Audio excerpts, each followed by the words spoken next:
આમાં ભગવતી લાખો જવું અને બાપુના આશીર્વાદ આ પ્રાણ પ્રતિષ્ઠા જે મહોત્સવ છે એમના આશીર્વાદ.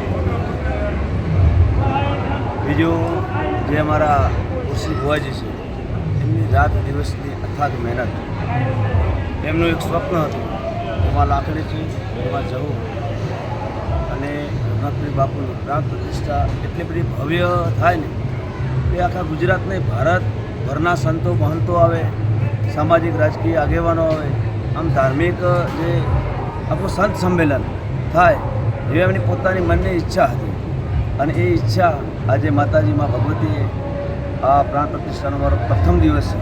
પ્રથમ દિવસની અંદર લગભગ 1,25,000 ઉપરની પબ્લિક આવી છે. એટલે મા ભગવતી એ આટલો મોટો પ્રસંગ કરાવી શકે અને એના આશીર્વાદથી આ થાય.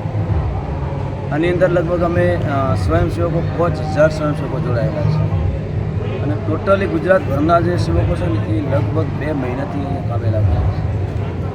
દરેક સ્વયંસેવકનો અથાગ મહેનત અને પ્રયત્નથી આ પ્રસંગ ઉજવાઈ રહ્યો છે. અને બીજું કે અમે ખરેખર ભાગ્યશાળી છીએ કે અમારા નાના કાપરા ગામની અંદર આટલો મોટો પ્રાણ પ્રતિષ્ઠા મહોત્સવ અમારા કંઈક વડવાઓની પુણ્ય હશે, આ ગામનું કંઈક પુણ્ય હશે. એટલે આ માતાજીના નાના કાપરા ગામની અંદર બેસણા થયા અને માતાજીનો બાપુનો આશ્રમ બંધાણો.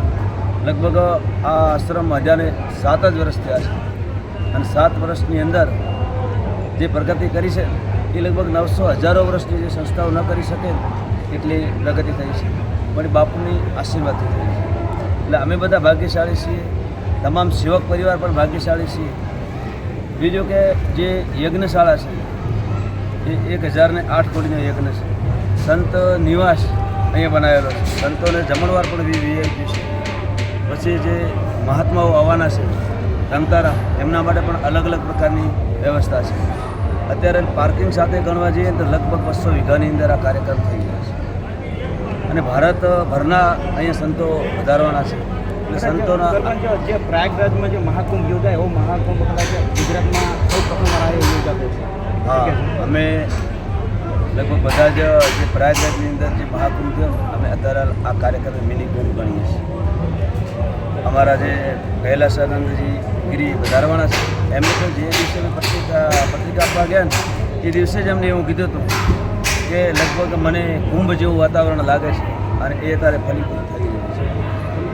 એમને જોવા માટે પણ લોકો ખૂબ ઉમટવાના છે અને રાત્રે સંતવાણીનો કાર્યક્રમ છે.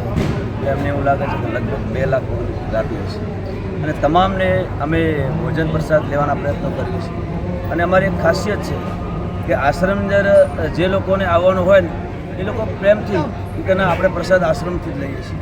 એટલે લગભગ આજે 15 દિવસની અંદર તો 2 લાખ લોકો તો આ દિવસ પહેલાં જમેલા છે, કારણ કે દરરોજ 10,000 થી 15,000 લોકો અહીંયા આવે છે અને પ્રસાદ લે છે.